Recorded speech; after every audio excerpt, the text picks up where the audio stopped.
Greetings to everyone. As we come to the closing chapters of the book of Joshua, we are not merely reading the conclusion of Israel's conquest, but witnessing the final words of a faithful leader whose greatest concern is not military victory, but spiritual faithfulness. Joshua 22 to 24 remind us that possessing God's promises is only the beginning. Remaining faithful to the God who gave them is the lifelong challenge. In Joshua chapter 22, after years of warfare, the tribes of Reuben, Gad, and the half tribe of Manasseh were finally permitted to return to their homes east of the Jordan. Joshua blessed them and reminded them to continue loving the Lord, walking in his ways, keeping his commandments, and serving him wholeheartedly. Before reaching home, these tribes built a large altar beside the Jordan River. The western tribes misunderstood its purpose, believing it was an act of rebellion against God's command that sacrifices should only be offered at the tabernacle. Israel prepared for civil war. Instead of attacking immediately, they wisely sent a delegation led by Phinehas to investigate. The eastern tribes explained that the altar was not for sacrifice, but as a witness to future generations that they also belonged to the covenant people of God. Conflict was avoided because both sides chose communication over confrontation. Spiritually, this chapter teaches us that misunderstandings can divide God's people when assumptions replace truth. Many churches, families, and friendships suffer because people react before listening. Wisdom seeks clarification before condemnation. The altar became a testimony, not of division, but of unity. Likewise, our lives should become living witnesses that we belong to Christ, not monuments that create unnecessary division. In Joshua 23, Joshua, now advanced in years, gathered Israel's leader for his farewell address.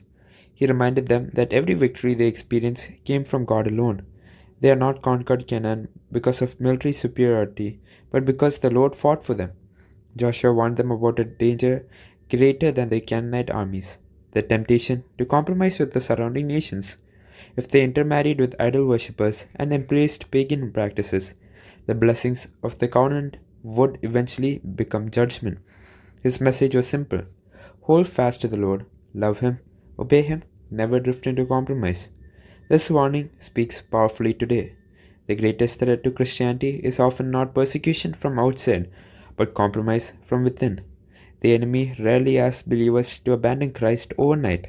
Instead, he encourages gradual spiritual drift, making sin seem acceptable and holiness seem unnecessary. Joshua reminds us that yesterday's victories cannot sustain today's faith. Every generation must choose daily to remain faithful. In Joshua 24, Joshua gathered all Israel at Shechem, the place where God first promised the land to Abraham. He began by recounting God's faithfulness throughout Israel's history. God called Abraham, God protected Isaac and Jacob, God delivered Israel from Egypt, God defeated powerful kings, God gave them cities they did not build and vineyards they did not plant. Joshua intentionally focused not on what Israel had done, but on what God had done. Every blessing they possessed was evidence of divine grace. Then comes one of Scripture's most unforgettable declarations: choose for yourself this day whom you will serve. But as for me and my house, we will serve the Lord. Joshua understood that faith cannot simply be inherited. Every generation must personally choose whom they will worship. The people enthusiastically promised to serve God. Joshua responded with surprising honesty.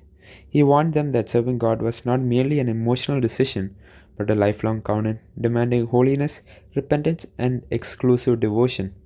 A covenant stone was erected as a witness to their commitment. The chapter concludes with the death of Joshua and Eleazar, the burial of Joseph's bones, beautifully connecting God's promise to Abraham centuries earlier with its complete fulfillment. The generation ends, but God's covenant continues. These chapters beautifully describe the journey of every believer. Like Israel, we have received an inheritance, not earthly territory, but salvation through Christ. Like the altar beside the Jordan, our life should testify that we belong to God. Like Joshua, we must finish well, leaving behind a legacy of faith rather than merely memories of success. Like Israel at Shechem, every day presents a fresh choice between serving Christ or following the idols of comfort, wealth, popularity, and self. God remains faithful. The question is whether His people will remain faithful to Him. Christian maturity is not measured by how strongly we begin, but how faithful we continue. Joshua's final words echo across every generation. Choose this day whom you will serve. Points to ponder. Is my life building bridges of unity and truth or creating unnecessary misunderstanding and division among God's people? If I had to make Joshua's declaration today, could I sincerely say, as for me and my house, we will serve the Lord?